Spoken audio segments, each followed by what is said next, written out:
លោកឧត្តមសេនីយ៍តូម៉ែនលីស្នងការនគរបាលខេត្តតាកែវបានណែនាំដល់ប្រធានអង្គភិបត្រូវពង្រឹងការងារគ្រប់គ្រងកម្លាំងនគរបាលជាតិនៅតាមបណ្ដាការិយាល័យជំនាញរបស់ខ្លួនចំណុះស្នងការដ្ឋាននគរបាលខេត្តតាកែវលោកឧត្តមសេនីយ៍តូម៉ែនលីស្នងការនគរបាលខេត្តតាកែវបានណែនាំដល់ប្រធានអង្គភិបត្រូវពង្រឹងការងារគ្រប់គ្រងកម្លាំងនគរបាលជាតិនៅតាមបណ្ដាការិយាល័យជំនាញរបស់ខ្លួនចំណុះស្នងការដ្ឋាននគរបាលខេត្តតាកែវនៅថ្ងៃទី5ខែធ្នូឆ្នាំ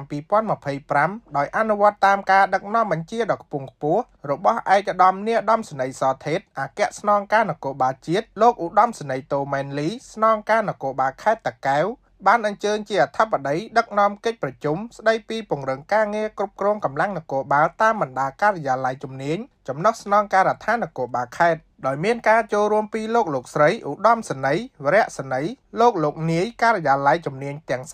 32នាឱកាសនោះដែរលោកឧត្តមសេនីយ៍តូម៉ែនលីបានមានប្រសាសន៍ណែនាំពង្រឹងការងារគ្រប់គ្រងកម្លាំងតាមបណ្ដាការិយាល័យជំនាញចំនួន5ចំណុចដូចខាងក្រោម1. ពង្រឹងការងារគ្រប់គ្រងកម្លាំងនៅក្រោមអាវ៉ាត 2. ពង្រឹងតួនាទីភារកិច្ចតាមបណ្ដាការិយាល័យជំនាញទាំង